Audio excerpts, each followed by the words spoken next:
So కల్కి 2898 నుంచి introducing బుజ్జి వచ్చేసింది. 56 సెకండ్స్ ఉంది భయ్యా అది. ఈ వీడియోలో ఒక్క ఫ్రేమ్ కూడా తీసుకొని ఇది ఏ సినిమారా అంటే మాత్రం నేను తెలుగు సినిమాని సచిన అనేటోని కాదు. ఈ వీడియో చూసిన తర్వాత నాకు మైండ్ దొబ్బింది. నేను చూసింది చూస్తుంది అంత నిజమేనా?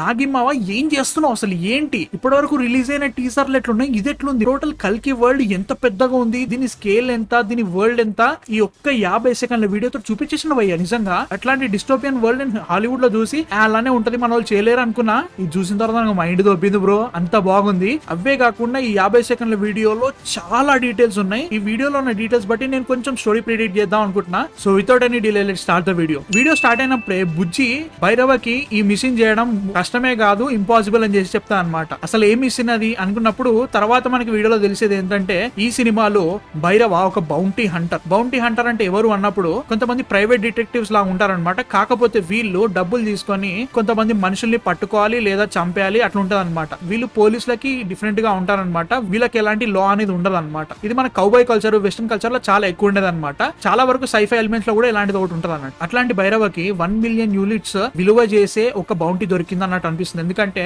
దీనిలో మనకి Bujji as if we get 1 million units అంటుంది. అంటే 1 మిలియన్ యూనిట్స్ అంటే దానికి దీనికి సంబంధం ఏంటి అని అడిగినప్పుడు మాత్రం నాకు తెలిసి 2898 AD లో ఈ రూపీ, డాలర్, యువాన్, ఎన్ ఇలాంటి కరెన్సీస్ లాంటివి ఉండవు అనుకుంటా. ఎందుకంటే లాస్ట్ వీడియోలో మనం మాట్లాడుకున్నట్టుగానే ప్రపంచంలో ఉన్న జనాలందరూ వచ్చి ఇండియాలో ఉన్నట్టుగా అక్కడ కరెన్సీ అంతా కూడా యూనిట్స్ లో ఉంటదని నేను అనుకుంటున్నాను అనమాట. ఎందుకంటే చాలా వరకు సైఫై ఫిల్మ్స్ డిఫరెన్షియల్ తీసుకుంటే యూనిట్స్ అనేది అట్లే అనిపించింది నాకైతే మాత్రం. అండ్ ఆల్సో బుజ్జి ఇక్కడ ఇంకొక విషయం కూడా అంటది అనమాట, as if will get in to the complex. ఇది చేయడం వల్ల మనం కాంప్లెక్స్ లోపలికి వెళ్తామా అని కైండ్ ఆఫ్ సర్కాస్టిక్ వేలో చెప్తా అనమాట. ఇక్కడ కాంప్లెక్స్ అనేది చాలా ఇంపార్టెంట్ విషయం. ఎందుకంటే నాకు తెలిసి అనిపిస్తుంది అంటే ఇది ఒక గిల్డ్ టైప్ గా ఉంటది. దాంట్లో చాలా మంది different kind of Bondi hunters ఉండొచ్చు, లేకపోతే ఒక కమ్యూనిటీ కావచ్చు, ఒక సొసైటీ కావచ్చు. దాంట్లోకి వెళ్ళడానికి మన భైరవ అండ్ బుజ్జి ట్రై చేస్తున్నారు. ఒకవేళ ఈ 1 మిలియన్ యూనిట్స్ ఉన్న బౌంటీని కనుక వీళ్ళు పట్టుకోగలిగితే అక్కడికి వెళ్తారని అనుకుంటుందని చెప్పేసి నాకైతే అనిపిస్తుంది. ఏమైతే చూద్దాం, నేను ఫార్ ఫెచ్డ్ అనుకుంటున్నా, బట్ స్టిల్ చూద్దాం. ఇక్కడ బుజ్జి హర్షిత్ మల్గెడ్డి అదే మన మేల్ మూవీలో ఉన్న యాక్టర్ ని స్కాన్ చేస్తున్నట్టు చూపిస్తారనమాట. చాలా వరకు ఈ హోలోగ్రాఫిక్ రెఫరెన్సెస్ అన్ని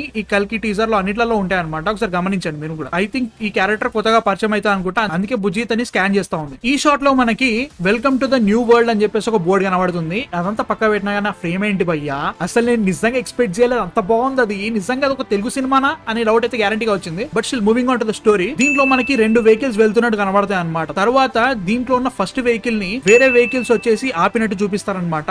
ఆ వెహికల్స్ రైడర్స్ వాళ్ళ షటిల్స్ అని నేను అనుకుంటున్నాను అనమాట. సో నాకు అనిపించేది ఏంటంటే ఈ పర్టికులర్ వెహికల్ లో భైరవ వెతికే బౌంటీ ఉన్నట్టున్నారు. అదే బౌంటీని మన రైడర్స్ లో వెతుకుతున్నట్టు అనిపిస్తుంది అనమాట. ఈ స్టోరీ అంతా కూడా సినిమా స్టార్టింగ్ లోనే అవుతుందని నాకు అనిపిస్తుంది అనమాట. ఇదంతా ఒకటే సీక్వెన్స్ అనుకుంటున్నాను అయితే మాత్రం. ఇక్కడ మీరు గమనిస్తే బుజ్జి చెప్తూ ఉంటది అనమాట, ఛాన్సెస్ ఆఫ్ బౌంటీ 0.18% అంటది. అంటే మనకి స్టార్టింగ్ లో ఈ మిషన్ చేయడం ఇంపాసిబుల్ అని ఈ మిషన్ గురించి చెప్తుందని నేను గట్టిగా అనుకుంటున్నాను. ఇక్కడ ఫుల్ స్పీడ్ బుజ్జి అని భైరవ ఎప్పుడైతే అంటాడో ఇక్కడ కెమెరా కూడా అది చూసి మనకి జనరల్ ఏదో నార్మల్ షాట్ అనుకోవద్దు. ఎందుకంటే మనకి తర్వాత తెలిసేది ఏంటంటే ఈ బుజ్జి కారు ప్రభాస్ కూర్చున్న కంపార్ట్మెంట్ అంతా అప్ సైడ్ డౌన్ అవుతుంది అని చూపిస్తుంది ఆల్రెడీ. ఈ షాట్ చూస్తే మనకి ప్రభాస్ కూర్చున్న కంపార్ట్మెంట్ అంతా అప్ సైడ్ డౌన్ ఉన్నట్టు చూపిస్తారనమాట. బట్ వీల్స్ మాత్రం నార్మల్ డైరెక్షన్ లోనే ఉంటాయి. సో ఇది బుజ్జి కార్ లోనే స్పెషల్ ఫీచర్ అని నేను అనుకుంటున్నాను. ఈ వీడియో మొత్తం చూసిన తర్వాత నాకు అనిపించింది ఏంటంటే బుజ్జి మొత్తం పెసిమిస్టిక్ గా మాట్లాడుతుంది భయ్య, ఇది చేయలేవు, అది కుదరదు, చేయరాదు అట్లానే మాట్లాడదు. మేబీ బౌంటీ వరల్డ్ లో భైరవ క్యారెక్టర్ ఇంకా పెరుగుదామని ట్రై చేస్తా ఉంటారు. కాకపోతే వీళ్ళకి ఒకేసారి ఒక పెద్ద బౌంటీ వచ్చేసరికి భైరవ ఆగలేక ఖచ్చితంగా ఇది చేద్దాం అనుకుంటా ఉంటాడు. దీన్ని బుజ్జి ఆపుదామని ట్రై చేస్తున్నాను నాకైతే అనిపించింది అనమాట. ఇక్కడ భైరవ షూస్ మీద ఒక కామెంట్ చేస్తుంది అనమాట బుజ్జి,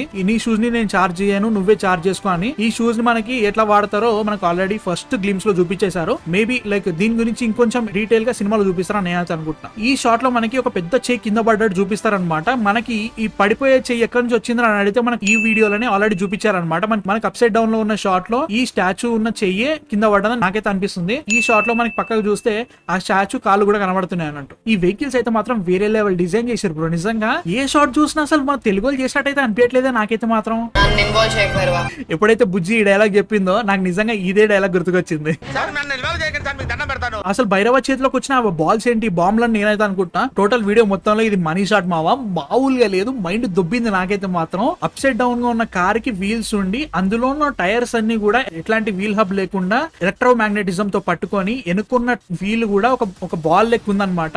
అసలు ఇది వేరే లెవెల్ డిజైన్ బ్రో. నిజంగా మనకి లైవ్ లో చూపించిన దానికంటే ఈ పర్టికులర్ డిజైన్ ఈ మూవీలో చాలా పెద్దగా ఉందని నాకు అనిపిస్తుంది అనమాట. సైజ్ లో కూడా వేరే లెవెల్లో ఉంది బ్రో అదైతే మాత్రం. ఇక్కడ చూస్తే మనకి ఈ వెహికల్స్ ఆల్రెడీ ఆ బౌంటీ ఉన్న వెహికల్ ఆపినే నేను అనుకుంటున్నాను అనమాట. సో ఈ రైడర్స్ వెహికల్స్ ని పైరవతన దగ్గర ఉన్న బాల్స్ లాంటి బాంబ్స్ ఇసిరేసి పేల్చేసిన నాకైతే అనిపిస్తుంది. దాని వల్ల ఒకటి బ్లాస్ట్ అయ్యి ఇంకో దాని మీద పడ్డట్టు నాకైతే అనిపిస్తుంది అనమాట.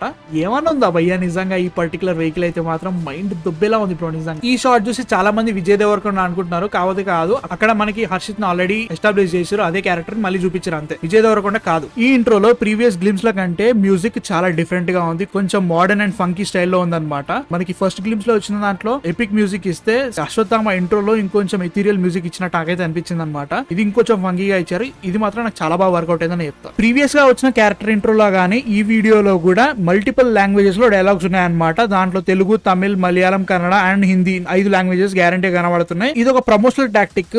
సినిమా మొత్తంలో ఇన్ని లాంగ్వేజెస్ అయితే ఉండవు, కాకపోతే అన్ని లాంగ్వేజెస్ కి ఒకటే ప్రోమో రిలీజ్ చేసినట్టుగా ఇది రిలీజ్ చేశారు. కాకపోతే నేను లాస్ట్ వీడియోలో చెప్పినట్టుగానే ఈ వరల్డ్ లో బతుకుతున్న వాళ్ళందరికీ మల్టిపుల్ లాంగ్వేజెస్ వచ్చు అని నేనైతే అనుకుంటున్నా. నాకైతే మాత్రం ఈ వీడియోలో ప్రభాస్ ఎనర్జీ వేరే లెవెల్లో కనిపించింది. ఎన్నో రోజులు అయిందనమాట ఈ ఎనర్జీతో ప్రభాస్ ని చూద్దాం. చాలా సినిమాలు అయిపోయినాయి కూడా, ఈ చిన్న వీడియోలో ఇన్ని డీటెయిల్స్ కనబడ్డాయి అండ్ ఆల్సో ఎన్నో థియరీలు దొరికేసినాయి నాకైతే మాత్రం. వాటన్నిటి గురించి డీటెయిల్ గా తర్వాత వీడియోలో మాట్లాడేసుకుందాం. బట్ నాకైతే మాత్రం ఈ వీడియో వచ్చిన తర్వాత ఇప్పటి వరకు ఉన్న ఎక్సైట్మెంట్ కి ఒక 10 టైమ్స్ పెరిగిపోయింది. నేను ఈ మూవీ గురించి ఏవైతే ఇమాజిన్ చేసుకున్నానో దానికి ఒక 10 టైమ్స్ బెటర్ ఉంది భయ్యా నిజంగా. నేనైతే మాత్రం 27 జూన్ ఫస్ట్ షో గ్యారంటీకి వెళ్ళిపోతా. నాకు పిచ్చిగా నచ్చేసింది. మీ థాట్స్ ఏంటి? నేను ఏమైనా డీటెయిల్స్ మిస్ అయితే నాకు కింద కామెంట్స్ లో చెప్పండి. జస్ట్ ఒక క్యారెక్టర్ ఇంట్రోకే ఈ లెవెల్ హైప్ క్రియేట్ చేస్తే రేపు టీజర్, ట్రైలర్, సాంగ్స్ వస్తే పరిస్థితి ఏంది, సినిమా చూస్తే పరిస్థితి ఏంది. హాలీవుడ్ మూవీ అయితే మాత్రం నిజంగా నమ్మేస్తాను భయ్యా నిజంగా. బట్ యా మీ థాట్స్ అంటే చెప్పండి నాకు కింద కామెంట్స్ లో. ఈ వీడియో కనుక నచ్చిందంటే ముందు లైక్ చేయండి, మన ఫిలిం ఫ్రెండ్స్ అందరికి షేర్ చేసేయండి అండ్ ఖచ్చితంగా సబ్స్క్రైబ్ చేసుకోండి. చాలా వీడియోస్ రాబోతున్నాయి ఇలాంటివే. అండ్ నెక్స్ట్ వీడియోతో మళ్ళీ కలుస్తాం. అంతవరకు man of fiction signing off.